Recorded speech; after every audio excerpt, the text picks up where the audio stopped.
Hello friends, welcome back to রূপান্তর YouTube channel. চলে এসেছি তাপের ঘটনা চ্যাপ্টারের থার্ড পার্ট নিয়ে। আগের লেকচারটাতে আমরা কঠিন পদার্থের দৈর্ঘ্য প্রসারণ কি, দৈর্ঘ্য প্রসারণ গুণাঙ্ক কি এবং এদের একক মাত্রা সব নিয়ে আলোচনা করেছিলাম। আজকের এই লেকচারে আমরা আলোচনা করব কঠিন পদার্থের ক্ষেত্র প্রসারণ গুণাঙ্ক এবং আয়তন প্রসারণ গুণাঙ্ক কি, তাদের একক মাত্রা নিয়েও আলোচনা করব এবং তারপরে একটা গুরুত্বপূর্ণ টপিক নিয়ে আলোচনা করব। তো দেখতে থাকো। তাহলে আমরা কি করছি দেখো, ক্ষেত্র প্রসারণ গুণাঙ্ক। তার আগে ক্ষেত্র প্রসারণ বলেই লিখি, ক্ষেত্র প্রসারণ গুণাঙ্কটাতে পরে আসছি। তাহলে কঠিন পদার্থের ক্ষেত্র প্রসারণ। আগে কি বলেছিলাম দেখো, দৈর্ঘ্য প্রসারণ মানে কি, যে কোনো কঠিন পদার্থের উষ্ণতা বাড়ানো হলে যদি পদার্থটির দৈর্ঘ্য বরাবর প্রসারণ ঘটে তাহলে তাকে দৈর্ঘ্য প্রসারণ বলেছিলাম। তাহলে এইখানে দেখো আমরা ক্ষেত্র প্রসারণ, তাহলে একই জিনিস, যে কোনো কঠিন পদার্থের উষ্ণতা বাড়ানো হলে পদার্থটির ক্ষেত্রফলটার যে প্রসারণ হয়, ক্ষেত্রফলটার যে প্রসারণ হয় তাকেই ক্ষেত্র প্রসারণ বলা হয়। ধরো এই বোর্ডটা হচ্ছে একটা তল বা একটা কঠিন পদার্থ, এই পদার্থটার উষ্ণতা বাড়িয়ে দিলাম, তাপ দিলাম, উষ্ণতা বেড়ে গেল। উষ্ণতা বাড়ার ফলে বোর্ডটার যদি ক্ষেত্রফল বেড়ে যায় তাহলে তাকে আমরা ক্ষেত্র প্রসারণ বলবো। ঠিক আছে, তাহলে দেখো ক্ষেত্র প্রসারণ, কোন কঠিন পদার্থের উষ্ণতা বাড়ানো হলে পদার্থটির ক্ষেত্রফলের প্রসারণ হলে তাকে ক্ষেত্র প্রসারণ বলা হয়, ক্ষেত্র প্রসারণ। তার মানে হচ্ছে যে দৈর্ঘ্যের প্রসারণ হলে দৈর্ঘ্য প্রসারণ, ক্ষেত্রফলের প্রসারণ হলে ক্ষেত্র প্রসারণ। তারপরে দেখো, তোমরা আগের লেকচারটাকে একটু মনে করো, যে দৈর্ঘ্য প্রসারণ পরেই আমরা কি কোথায় এসেছিলাম, দৈর্ঘ্য প্রসারণ গুণাঙ্ক জিনিসটা কি। তাহলে ক্ষেত্র প্রসারণ জিনিসটা আমরা বুঝলাম, যে কোনো কঠিন পদার্থের উষ্ণতা বাড়ানো হলে পদার্থটির ক্ষেত্রফলের যদি প্রসারণ ঘটে তাহলে তাকে ক্ষেত্র প্রসারণ বা ক্ষেত্রফলের প্রসারণ বলা হয়। এরপরে আমরা কোথায় চলে আসবো বলতো, ক্ষেত্র প্রসারণ গুণাঙ্ক। তাহলে হেডিং করো পরের টপিক, ক্ষেত্র প্রসারণ গুণাঙ্ক কি, এখানটা মুছে দিলাম। ক্ষেত্র প্রসারণ গুণাঙ্ক, গুণাঙ্ক, ক্ষেত্র প্রসারণ গুণাঙ্ক কাকে বলে। তাহলে একই সংজ্ঞা, দৈর্ঘ্য প্রসারণ গুণাঙ্ক যেমন ছিল একই জিনিস, শুধুমাত্র যেখানে যেখানে দৈর্ঘ্য ছিল সেখানে সেখানে ক্ষেত্র হয়ে যাবে। কারণ দেখো, দৈর্ঘ্য প্রসারণ থেকে আসলাম ক্ষেত্র প্রসারণ, তাহলে তারপরে আসলাম দৈর্ঘ্য প্রসারণ গুণাঙ্ক, এখানে ক্ষেত্র প্রসারণ গুণাঙ্ক। ঠিক আছে, তাহলে আমরা কিভাবে সংজ্ঞাটা বলবো দেখো, যে একক ক্ষেত্রফল যুক্ত কোন তলের, মানে ধরো এই তলটার ক্ষেত্রফল কত, 1 মিটার স্কোয়ার, মানে 1 বর্গ মিটার। এই একক ক্ষেত্রফল যুক্ত কোন তলের উষ্ণতা কত বাড়াবো, 1 ডিগ্রি সেলসিয়াস বাড়াবো। 1 ডিগ্রি সেলসিয়াস বাড়ানো হলে এই তলটার ক্ষেত্রফলের যে প্রসারণ ঘটবে তাকেই পদার্থটির ক্ষেত্র প্রসারণ গুণাঙ্ক বলা হয়। বোঝা গেল কি, যে একক উষ্ণতা বৃদ্ধিতে একক ক্ষেত্রফল যুক্ত কোন তলের একক উষ্ণতা, প্রথমে বললাম যে একক উষ্ণতা বৃদ্ধিতে একক ক্ষেত্রফল যুক্ত কোন তলের যে ক্ষেত্রফলের প্রসারণ হয় তাকেই পদার্থটির ক্ষেত্র প্রসারণ গুণাঙ্ক বলা হয়। তাহলে লিখে ফেলছি, প্রতি একক উষ্ণতা বৃদ্ধিতে, প্রতি একক উষ্ণতা বৃদ্ধিতে একক ক্ষেত্রফল যুক্ত, একক ক্ষেত্রফল যুক্ত তলের, বা এখানে আরেকটু আলাদা করে দিচ্ছি, কঠিন পদার্থটাকে লাগিয়ে দিচ্ছি আমি, প্রতি একক উষ্ণতা বৃদ্ধিতে কোনো কঠিন পদার্থের, কারণ আমরা কঠিনের আলোচনা করছি, প্রতি একক উষ্ণতা বৃদ্ধিতে কোনো কঠিন পদার্থের প্রতি একক ক্ষেত্রফলে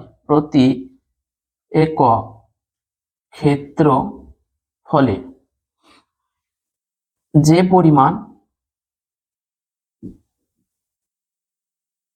পরিমাণ ক্ষেত্র প্রসারণ ঘটে তাকেই পদার্থটির ক্ষেত্র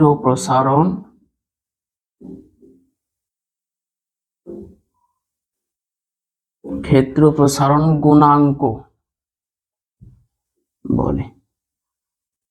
এই হলো সংজ্ঞা। দেখো যে প্রতি একক উষ্ণতা বৃদ্ধিতে কার, কোনো কঠিন পদার্থের প্রতি একক ক্ষেত্রফলে যে পরিমাণ ক্ষেত্র প্রসারণ ঘটে, যে পরিমাণ মানে এমন একটা তল নিয়েছো তার ক্ষেত্রফল হচ্ছে একক, মানে 1 বর্গমিটার ভাবতে পারো। এবার কি করলে, ওর উষ্ণতাটাকে 1 ডিগ্রি বাড়ালে, দিয়ে তুমি দেখছো যে ওর ক্ষেত্রফলের প্রসারণ কতটা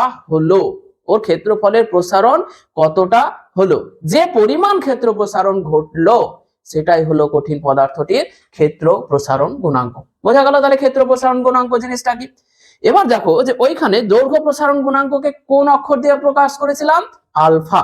দৈর্ঘ্য প্রসারণ গুণাঙ্ককে আলফা একক দ্বারা প্রকাশ করা হয়, আর ক্ষেত্র প্রসারণ গুণাঙ্ককে বিটা অক্ষর দ্বারা প্রকাশ করা হয়। একটা স্টার দিয়ে ক্ষেত্র প্রসারণ গুণাঙ্ককে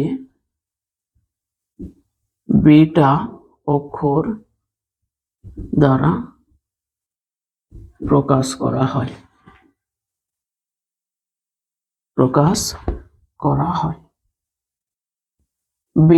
বিটা একটা গ্রিক অক্ষর, ইংরেজি যেমন ABCD সেরকম আলফা বিটা গামা এগুলো হচ্ছে গ্রিক অক্ষর একটা। তাহলে ক্ষেত্র প্রসারণ কি, ক্ষেত্র প্রসারণ গুণাঙ্ক কি, ক্ষেত্র প্রসারণ গুণাঙ্ককে কিভাবে প্রকাশ করা হয় সবকিছু জানলাম। এরপরে দেখো ওইখানে যে টপিকটা ছিল যে দৈর্ঘ্য প্রসারণ গুণাঙ্কের একক কি আলোচনা করেছিলাম, এইখানে আমরা আলোচনা করব ক্ষেত্র প্রসারণ গুণাঙ্কের একক কি। তাহলে তার আগে গাণিতিক রূপটা করে দিই, ক্ষেত্র প্রসারণ গুণাঙ্কের গাণিতিক রূপ। তাহলে এখানটা আমি মুছে দিচ্ছি।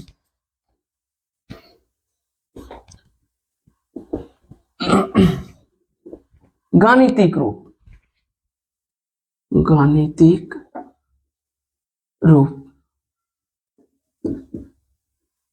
তাহলে ধরো যে এই যে তলটা বা কঠিন পদার্থটা আমরা নিয়েছি, তার প্রথমে ধরো যে উষ্ণতা ছিল T1 এবং যখন উষ্ণতা T1 ছিল তখন ধরো যে ওর ক্ষেত্রফল বা সারফেস এরিয়া ছিল S1। কি বললাম, তাহলে এই উষ্ণতা যদি বাড়িয়ে T1 থেকে তুমি T2 করে দাও, তাহলে সারফেস এরিয়া বা ক্ষেত্রফলটা কি হয়ে যাবে, S1 থেকে S2 হয়ে যাবে, হবে কিনা। উষ্ণতা তুমি বাড়াচ্ছ তাহলে তো এর ক্ষেত্রফলটাও বেড়ে যাবে। আচ্ছা, তাহলে দেখো উষ্ণতার পরিবর্তন কত করলাম, T1 ছিল T2 করলাম, তাহলে কতটা বাড়ালাম, T2 - T1। এর ফলে ক্ষেত্রফলের কত প্রসারণ ঘটলো, S1 ছিল S2 হয়ে গেল, তাহলে পরিবর্তন কত হলো বা কতটা বাড়লো, সেটা হচ্ছে S2 - S1। ঠিক আছে, তাহলে আমরা এইখানে ক্ষেত্র প্রসারণ গুণাঙ্ককে দেখো একটু লিখে দিই যে মনে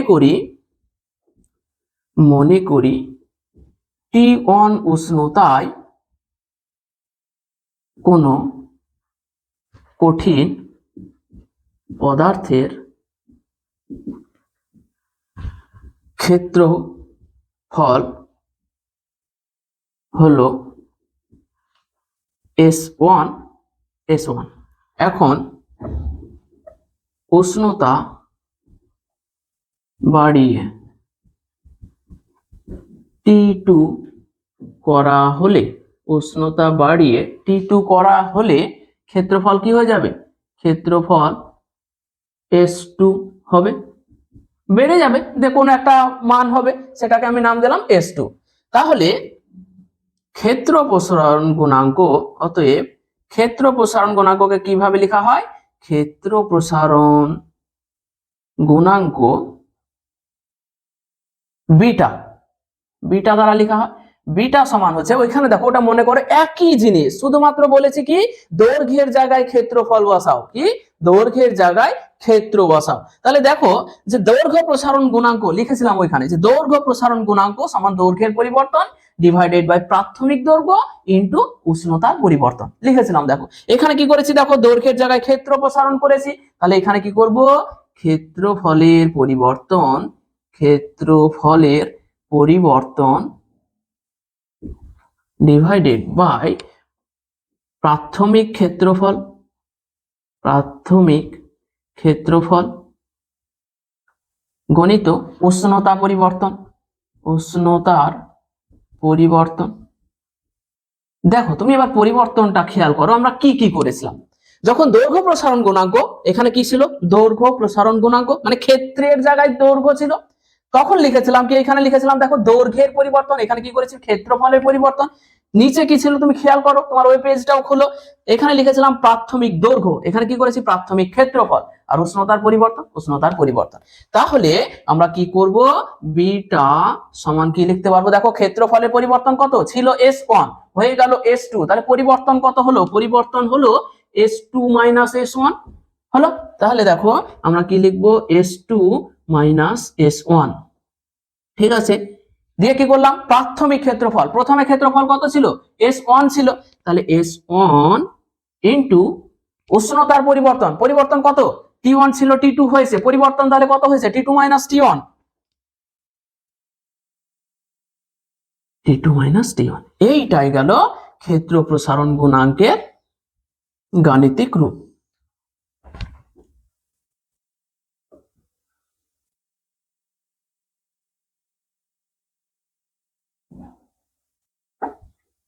গুণাঙ্কের গাণিতিক রূপ হলো, এই গেল ক্ষেত্র প্রসারণ গুণাঙ্কের গাণিতিক রূপ। খুব ইম্পর্টেন্ট, ইম্পর্টেন্ট বলতে যদি বলা হয় যে ক্ষেত্র প্রসারণ গুণাঙ্ক কাকে বলে সংজ্ঞা দাও এবং গাণিতিক রূপটা লিখো, তাহলে এই পর্যন্ত লিখবে, যে S1 কি লেখা আছে, T1 কি লেখা আছে, S2 কি, T2 কি, সবকিছু লেখা আছে। আচ্ছা তাহলে গেল আমাদের ক্ষেত্র প্রসারণ। দেখো তোমরা যদি দৈর্ঘ্য প্রসারণ গুণাঙ্ক বুঝে গেছো, তাহলে সব কিছু হয়ে গেছে কঠিনের। তার কারণ দেখো দৈর্ঘ্য প্রসারণ গুণাঙ্ক থেকে যখন ক্ষেত্র প্রসারণ গুণাঙ্ক এলাম, কোনো জায়গাতে কিছু পরিবর্তন হচ্ছে না, যেখানে ওইখানে দৈর্ঘ্য ছিল এখানে ক্ষেত্রফল হয়ে যাচ্ছে। এরপরে আয়তন প্রসারণ গুণাঙ্ক পড়বো, সেটাও কিন্তু দৈর্ঘ্যের জায়গায় আয়তন বসবে, কোনো আলাদাভাবে পড়তে হবে না। তো এইভাবে পড়বে তোমরা, সবার মধ্যে কি সাদৃশ্য আছে সাদৃশ্যগুলো খুঁজে খুঁজে বার করবে। তাহলে দৈর্ঘ্য প্রসারণ ভালো করে পড়ে নাও, ক্ষেত্র প্রসারণ বললেই কি করবে দৈর্ঘ্যের জায়গায় ক্ষেত্রফল বসাবো, আয়তন প্রসারণ গুণাঙ্ক যদি বলে দৈর্ঘ্যের জায়গায় আয়তন বসাবো, বাস। তাহলে অল্প সময়ে সবকিছু কভার হয়ে যাবে। হলো, এবার আমরা দেখো এখানে কি করেছিলাম দৈর্ঘ্য প্রসারণ গুণাঙ্কের একক, এইখানে কি করব ক্ষেত্র প্রসারণ গুণাঙ্কের একক, ক্ষেত্র প্রসারণ গুণাঙ্কের একক খুবই ইম্পর্টেন্ট এটা মাধ্যমিকের জন্য। ক্ষেত্র প্রসারণ গুণাঙ্কের একক খুব ইম্পর্টেন্ট। তাহলে দেখো তো ক্ষেত্র প্রসারণ গুণাঙ্ক সমান কি পাচ্ছি, ক্ষেত্রফলের পরিবর্তন ডিভাইডেড বাই প্রাথমিক ক্ষেত্রফল গণিত উষ্ণতার পরিবর্তন। এইখানে তোমাদের একটা মজার কথা বলি, যে দৈর্ঘ্য প্রসারণ গুণাঙ্ক হোক, ক্ষেত্র প্রসারণ গুণাঙ্ক হোক বা আয়তন প্রসারণ গুণাঙ্ক হোক, সবার একক একই। দৈর্ঘ্য প্রসারণ গুণাঙ্কের একক কি ছিল বলো, এক্ষুনি বলো কি ছিল, 1 উষ্ণতার একক ছিল না?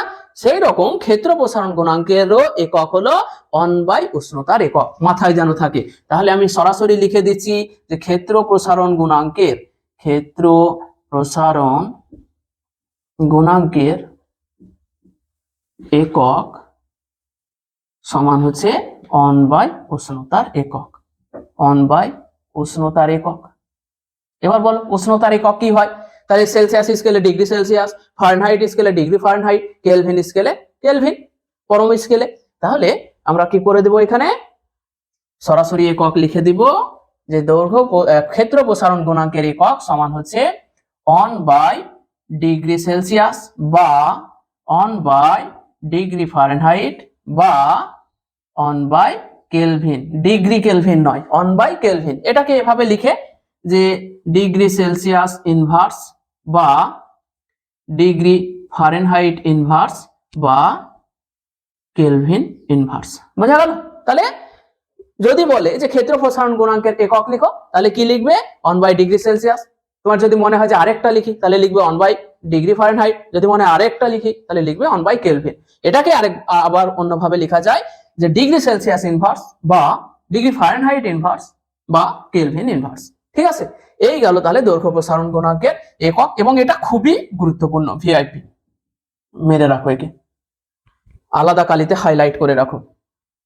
3 ধরনের প্রসারণ গুণাঙ্কের একক কিন্তু খুব গুরুত্বপূর্ণ। এরপরে আমরা করব ক্ষেত্র প্রসারণ গুণাঙ্কের মাত্রা। ক্ষেত্র প্রসারণ গুণাঙ্কের মাত্রা। দেখো, দৈর্ঘ্য প্রসারণ গুণাঙ্কের মাত্রা কি ছিল? দৈর্ঘ্য প্রসারণ গুণাঙ্কের মাত্রা আমরা বার করেছিলাম। তাহলে একক হলো, এবার করে দিলাম মাত্রা। কি? কার? ক্ষেত্র প্রসারণ গুণাঙ্কের মাত্রা। তাহলে দেখতে পেলাম আমরা যে দৈর্ঘ্য প্রসারণ গুণাঙ্ক সমান হচ্ছে 1/উষ্ণতা, তাই না? দৈর্ঘ্য প্রসারণ গুণাঙ্ক বা ক্ষেত্র প্রসারণ গুণাঙ্ক বলো বা দৈর্ঘ্য প্রসারণ গুণাঙ্ক বলো, সবার একক কি? 1/উষ্ণতার একক। তাহলে এইখানে আমরা কি করব? ক্ষেত্র প্রসারণ গুণাঙ্কের মাত্রা সমান হচ্ছে 1/উষ্ণতার মাত্রা। তাহলে ক্ষেত্র প্রসারণ গুণাঙ্কের মাত্রা সমান 1/উষ্ণতার মাত্রা। 1/উষ্ণতার মাত্রা। এই তাহলে বিটা এর মাত্রা থার্ড ব্র্যাকেটে বললাম, মানে বোঝাচ্ছে যে মাত্রা। তাহলে 1/উষ্ণতার মাত্রা। দেখো, দৈর্ঘ্য প্রসারণ গুণাঙ্ক যখন পড়িয়েছিলাম তখন বলেছিলাম উষ্ণতার মাত্রা ক্যাপিটাল কে অথবা কিছু কিছু জায়গাতে থিটা লেখা হয়। তাহলে আমরা এটাকে কি লিখবো? 1/K দিয়ে, বা কি বললাম, অন্য কিছু বইয়ে কি লিখে? 1/θ। থিটাকেও লিখে দেয়। তাহলে এটাকে আমরা কি লিখবো? কে ইনভার্স বা থিটা ইনভার্স। তোমাদের যদি পরীক্ষায় পড়ে যে ক্ষেত্র প্রসারণ গুণাঙ্কের মাত্রা লিখো, তাহলে তোমরা কি লিখবে? কে ইনভার্স বা থিটা ইনভার্স। মানে অনেক বইয়ে উষ্ণতার মাত্রাকে থিটা দিয়ে লেখা হয়, কিছু কিছু বইয়ে ক্যাপিটাল কে দিয়েও লেখা হয়। ঠিক আছে, তাহলে এই গেল ক্ষেত্র প্রসারণ গুণাঙ্কের একক, মাত্রা, সবকিছু হয়ে গেল। এবার ওইখানে দেখো, দৈর্ঘ্য প্রসারণ গুণাঙ্ক যখন আমরা পড়েছিলাম তখন একটা জিনিস, যে দৈর্ঘ্য প্রসারণ গুণাঙ্কের মান যদি ডিগ্রি সেলসিয়াস এককে দেওয়া থাকে, তাহলে ফারেনহাইট স্কেলে ওর মান কত হবে সেটা করেছিলাম। তাহলে এইখানেও ক্ষেত্র প্রসারণ গুণাঙ্কের মান যদি ডিগ্রি সেলসিয়াসে তোমাকে দিয়ে দিয়েছে, যে বললো তাহলে ফারেনহাইট স্কেলে এর মান কত হবে বার করো, তাহলে করতে হবে। তাহলে আমরা চলে যাই।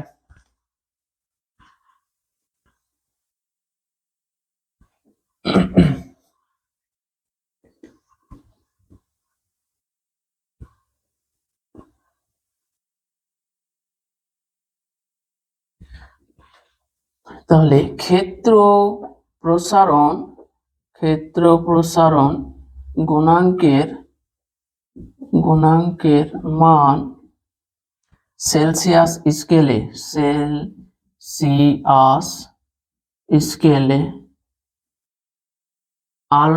বিটা সি এবং ফারেনহাইট স্কেলে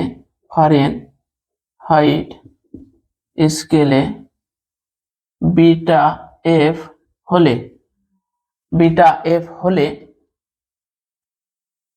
বিটা সি এবং বিটা এফ এর মধ্যে হলে বিটা সি ও বিটা এফ এর মধ্যে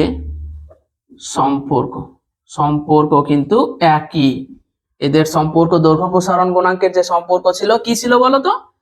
তাহলে বিটা সি সেলসিয়াস স্কেলে সমান হয় 9/5 বিটা এফ। এটাই হলো সম্পর্ক। যদি তোমাকে সেলসিয়াস স্কেলে ক্ষেত্র প্রসারণ গুণাঙ্কের মান দেওয়া থাকে, মানে বিটা সি দেওয়া থাকে, তাহলে তুমি বিটা এফ বার করতে পারবে এই ফর্মুলা থেকে। ঠিক আছে, তাহলে এই গেল। এরপরে যে টপিকটা, সেটা সব থেকে ইম্পর্টেন্ট। আগে লিখে ফেলো, টপিকটা আমি বলছি না, আগে লিখে ফেলো, খুবই ইম্পর্টেন্ট, ভেরি ভেরি ইম্পর্টেন্ট। এইখানে আগে লিখে ফেলো অন্য কালিতে, ভেরি ভেরি ইম্পর্টেন্ট টপিক শুরু করছি। সেটা হচ্ছে দৈর্ঘ্য প্রসারণ গুণাঙ্ক এবং ক্ষেত্র প্রসারণ গুণাঙ্কের সম্পর্ক। দৈর্ঘ্য প্রসারণ গুণাঙ্ক মানে আলফা, আর ক্ষেত্র প্রসারণ গুণাঙ্ক মানে হচ্ছে বিটা। এই আলফা এবং বিটা এর মধ্যে সম্পর্কটা কি, ভেরি ভেরি ইম্পর্টেন্ট। তাহলে কি করব, এটা দৈর্ঘ্য প্রসারণ গুণাঙ্ক, দৈর্ঘ্য প্রসারণ গুণাঙ্ক ও দৈর্ঘ্য প্রসারণ গুণাঙ্কের মানে কি আলফা, আলফা ও ক্ষেত্র প্রসারণ গুণাঙ্ক, ক্ষেত্র প্রসারণ গুণাঙ্ক মানে কি বিটা। তাহলে দৈর্ঘ্য প্রসারণ গুণাঙ্ক ও ক্ষেত্র প্রসারণ গুণাঙ্ক এর মধ্যে সম্পর্ক, আলফা ও বিটা এর সম্পর্ক, ঠিক আছে, খুব ইম্পর্টেন্ট সম্পর্ক। আলফা সমান হচ্ছে, ডাইরেক্ট মনে রাখো, আলফা সমান হচ্ছে বিটা বাই 2, আলফা সমান বিটা বাই 2। একেবারে বক্স করো, আলাদা কালির কলম দিয়ে একে বক্স করো। এটাই হলো দৈর্ঘ্য প্রসারণ গুণাঙ্ক এবং ক্ষেত্র প্রসারণ গুণাঙ্কের সম্পর্ক, খুবই ইম্পর্টেন্ট সম্পর্ক। এইখান থেকে কি তাহলে তোমরা ভাবছো যে এই সম্পর্ক দিয়ে আমরা কি করব, এমন যে এত ইম্পর্টেন্ট, খুবই গুরুত্বপূর্ণ। তোমাকে দিয়ে দেবে যে কোনো একটা কঠিন পদার্থের দৈর্ঘ্য প্রসারণ গুণাঙ্কের মান দিয়ে দেবে, মানে আলফার মান দিয়ে দেবে, আর বলবে পদার্থটির ক্ষেত্র প্রসারণ গুণাঙ্কের মান বার করো, মানে বিটা এর মান বার করো। তাহলে একটা কোশ্চেন করে দিচ্ছি আমরা, ঠিক আছে।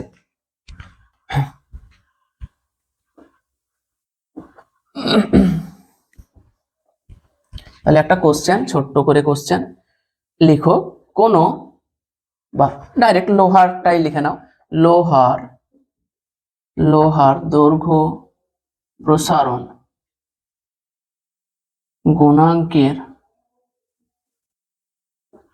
দৈর্ঘ্য প্রসারণ গুণাঙ্কের মান হলো কত, হলো 12 into 10 to the power -6 per degree Celsius, 12 into 10 to the power -6 per degree Celsius.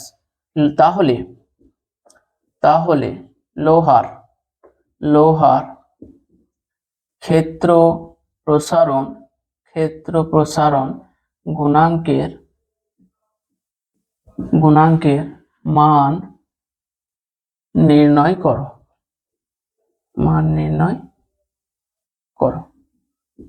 তাহলে দেখো আমরা কি দেখতে পাচ্ছি, আমরা জানি আলফা সমান বিটা বাই 2, আমরা কি জানি, আমরা জানি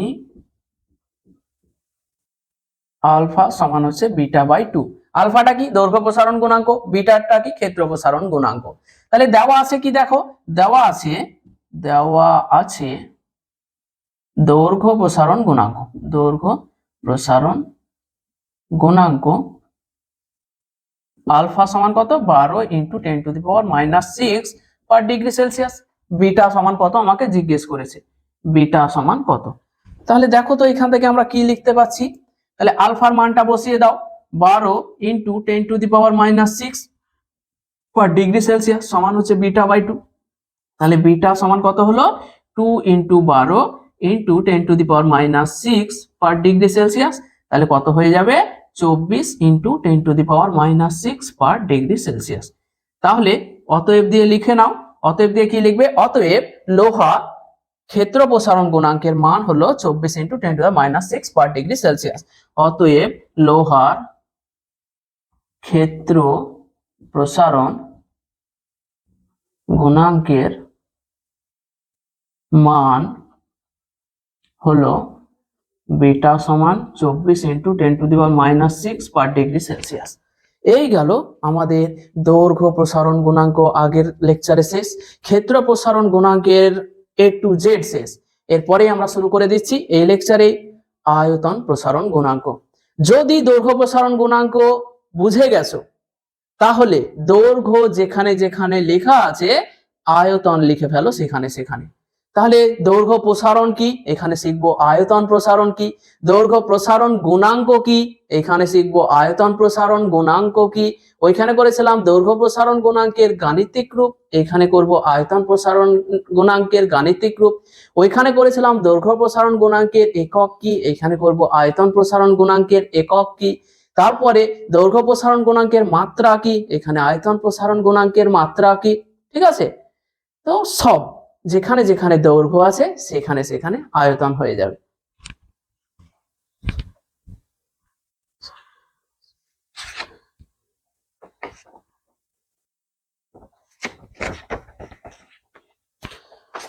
তো চলো শুরু করে দেই, সরাসরি শুরু করে দিই।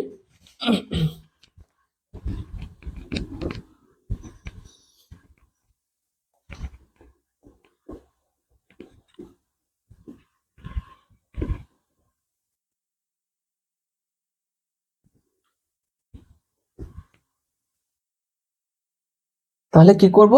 আয়তন প্রসারণ, কঠিন বা আয়তন প্রসারণ, কঠিনের আয়তন প্রসারণ। কঠিন পদার্থের আয়তন প্রসারণ, কঠিন পদার্থের আয়তন প্রসারণ। তাহলে দেখো, বেশি এখানে আমরা কথা বলবো না, সরাসরি লিখে দেব যে কোনো কঠিন পদার্থের উষ্ণতা বাড়ানো হলে পদার্থটির যে আয়তনের যদি প্রসারণ ঘটে তাহলে তাকে কঠিনের আয়তন প্রসারণ বলা হয়। সরাসরি চলে যাব। কোনো কঠিন পদার্থের উষ্ণতা বাড়ানো হলে পদার্থটির যদি আয়তনের প্রসারণ ঘটে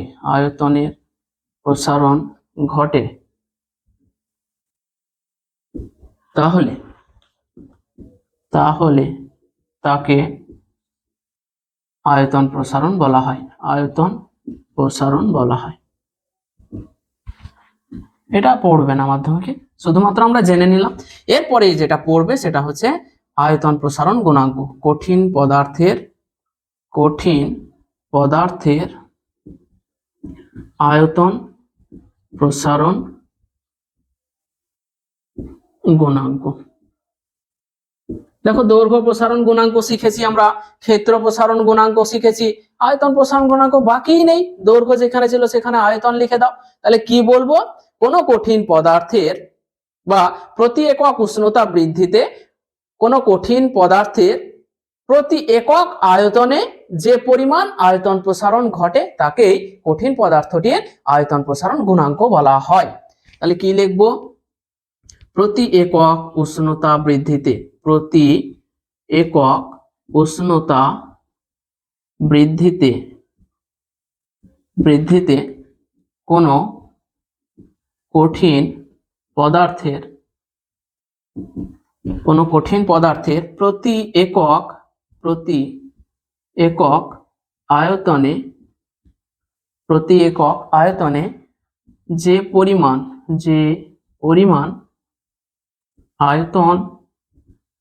যে পরিমাণ আয়তন প্রসারণ ঘটে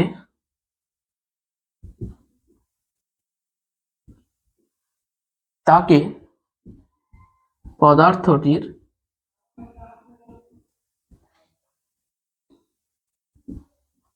আয়তন প্রসারণ গুণাঙ্ক বলা হয়। দেখো কি লিখেছি? প্রতি একক উষ্ণতা বৃদ্ধিতে কোনো কঠিন পদার্থের প্রতি একক আয়তনে যে পরিমাণ আয়তন প্রসারণ ঘটে তাকেই পদার্থটির আয়তন প্রসারণ গুণাঙ্ক বলা হয়। দুটো কথা ইম্পর্টেন্ট, প্রতি একক উষ্ণতা বৃদ্ধিতে, প্রতি একক আয়তনে যে পরিমাণ আয়তন প্রসারণ ঘটে তাকেই পদার্থটির আয়তন প্রসারণ গুণাঙ্ক বলা হয়। তাহলে আয়তন প্রসারণ গুণাঙ্ক গেল। দেখো, দৈর্ঘ্য প্রসারণ গুণাঙ্ককে আলফা দ্বারা লিখেছিলাম, ক্ষেত্র প্রসারণ গুণাঙ্ককে বিটা দ্বারা লিখেছি, আর আয়তন প্রসারণ গুণাঙ্ককে গামা অক্ষর দ্বারা লেখা হয়, গামা। তাহলে আয়তন প্রসারণ গুণাঙ্ককে একটা স্টার দিয়ে আয়তন প্রসারণ গুণাঙ্ককে গামা অক্ষর দ্বারা প্রকাশ করা হয়। গামা অক্ষর দ্বারা প্রকাশ করা হয়। বোঝা গেল? গামা হলো একটা গ্রিক অক্ষর। তাহলে আয়তন প্রসারণ গুণাঙ্ককে আমরা গামা অক্ষর দ্বারা প্রকাশ করব। এরপরে আমরা যে জিনিসটা করেছি ওদের ক্ষেত্রে, তাহলে আয়তন প্রসারণ গুণাঙ্কের গাণিতিক রূপটা, তাহলে লিখে দিচ্ছি তাড়াতাড়ি।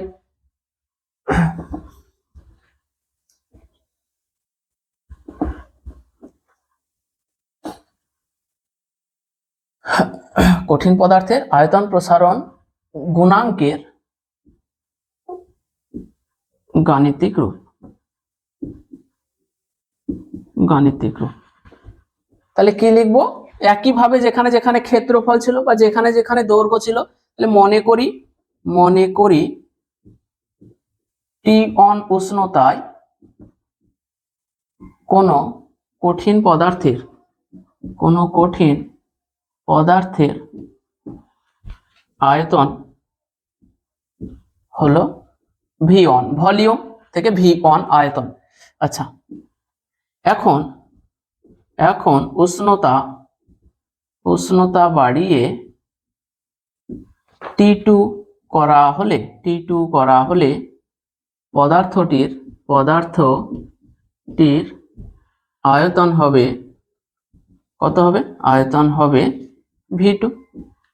তাহলে আয়তন প্রসারণ গুণাঙ্ক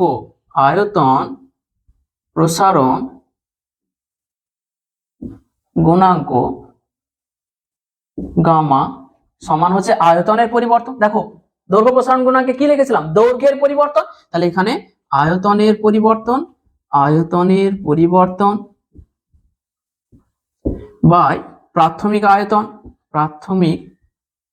আয়তন গণিত উষ্ণতার পরিবর্তন হলো। তাহলে এইখানে কি ছিল?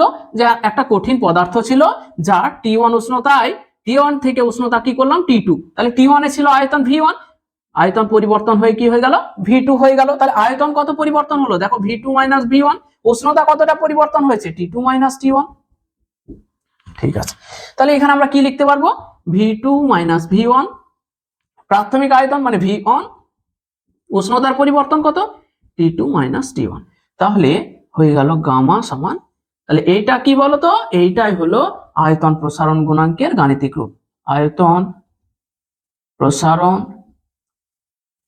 গুণাঙ্কের গাণিতিক রূপ হলো। এরপরে আমরা কিসে চলে আসবো বলতো? আয়তন প্রসারণ গুণাঙ্কের একক কি? তাহলে আমি কি বললাম? যে দৈর্ঘ্য প্রসারণ গুণাঙ্ক, ক্ষেত্র প্রসারণ গুণাঙ্ক, আয়তন প্রসারণ গুণাঙ্ক সবার একক এবং মাত্রা একই। তাহলে আয়তন প্রসারণ গুণাঙ্কের একক কি হবে? আয়তন প্রসারণ গুণাঙ্কের একক, তাহলে লিখে ফেলি, মুছে দিচ্ছি, তোমরা নোট করো।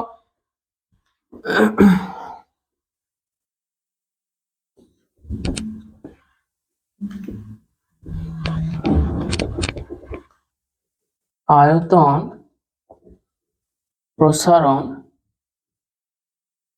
গুণাঙ্কের একক। তাহলে যে কোনো ধরনের এই যে তিনটে গুণাঙ্ক পাচ্ছি, দৈর্ঘ্য প্রসারণ গুণাঙ্ক, ক্ষেত্র প্রসারণ গুণাঙ্ক, আয়তন প্রসারণ গুণাঙ্ক, এদের প্রত্যেকের একক এবং মাত্রা একই। কান খুলে শুনে রাখো। এবং যে কোনো ধরনের গুণাঙ্কের একক চাইলে তাদের একক কিন্তু অনবায় উষ্ণতার একক। তাহলে আয়তন প্রসারণ গুণাঙ্কের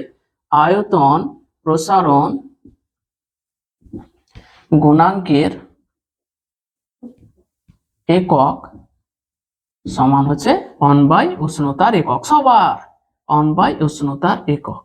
তাহলে কি হয়ে যাবে? অনবাই ডিগ্রি সেলসিয়াস বা অনবাই ডিগ্রি ফারেনহাইট বা অনবাই কেলভিন দিয়ে এটাকে কি লিখতে পারি বললাম?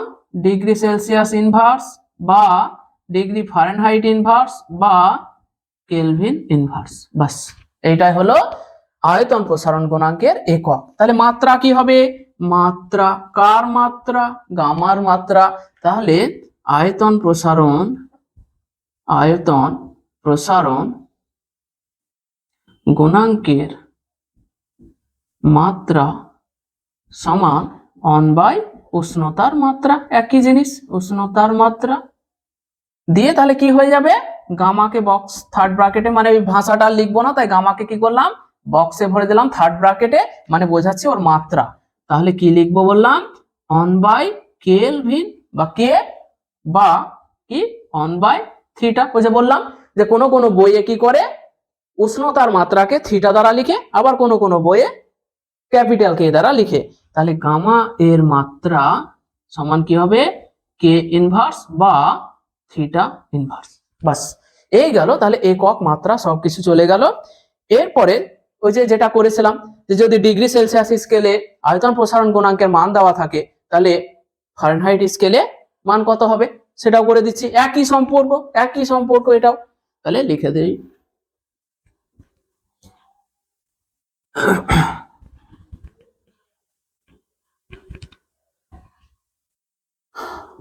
কোন কঠিন পদার্থের আয়তন প্রসারণ গুণাঙ্ক, কঠিন নয়, মুছে দিলাম, আয়তন প্রসারণ গুণাঙ্কের মান সেলসিয়াস স্কেলে গামা সি ও ফারেনহাইট স্কেলে গামা এফ হলে গামা সি ও গামা এফ এর মধ্যে সম্পর্ক, সেটা হচ্ছে একই সম্পর্ক, গামা সি সমান হচ্ছে 9/5 গামা এফ। এখান থেকে যদি ডিগ্রি সেলসিয়াস স্কেলে যে অঙ্কগুলো করিয়েছে ওই রকমই অঙ্ক কিছু দিতে পারে, ডিগ্রি সেলসিয়াস স্কেলে দিয়ে ফারেনহাইটে চাইতে পারে, অথবা ফারেনহাইটে দিয়ে ডিগ্রি সেলসিয়াসে চাইতে পারে। এরপরে একটা খুবই ইম্পর্টেন্ট ভিআইপি, ভেরি ইম্পর্টেন্ট টপিকে আমরা ঢুকছি, সেটা হচ্ছে যে দেখো ক্ষেত্র প্রসারণ গুণাঙ্কের শেষে এসে কি পড়লাম, যে দৈর্ঘ্য প্রসারণ গুণাঙ্ক এবং ক্ষেত্র প্রসারণ গুণাঙ্কের মধ্যে সম্পর্কটা কি। এইখানে আমরা যেটা করব সেটা হচ্ছে দৈর্ঘ্য প্রসারণ গুণাঙ্ক এবং আয়তন প্রসারণ গুণাঙ্কের মধ্যে সম্পর্ক কি। তাহলে এটা কি করব, দৈর্ঘ্য প্রসারণ গুণাঙ্ক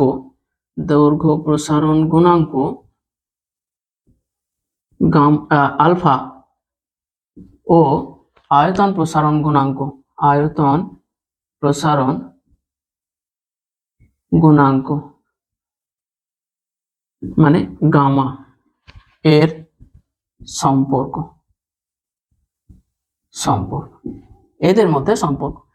তাহলে দেখো দৈর্ঘ্য প্রসারণ আর ক্ষেত্র প্রসারণের মধ্যে সম্পর্ক কি ছিল, আলফা সমান β/2, আর দৈর্ঘ্য প্রসারণ এবং আয়তন প্রসারণ গুণাঙ্কের মধ্যে সম্পর্ক হচ্ছে আলফা সমান γ/3, আলফা সমান হচ্ছে γ/3।